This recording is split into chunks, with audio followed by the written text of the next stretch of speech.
หลายคนถามว่าเป็นยังคือมาเค็ดกับข้าวแท้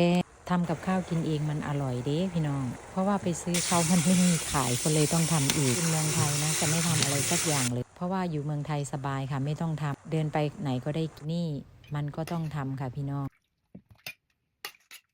นี่อยากกินชั้น3 ชั้นมากอยากกิน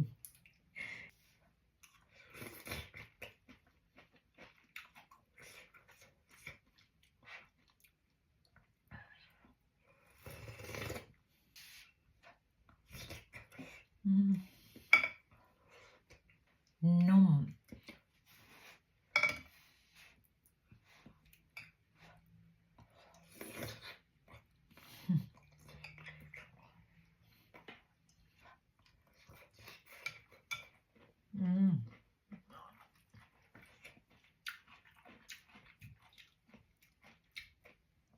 แล้วผักก็กรอบพี่น้อง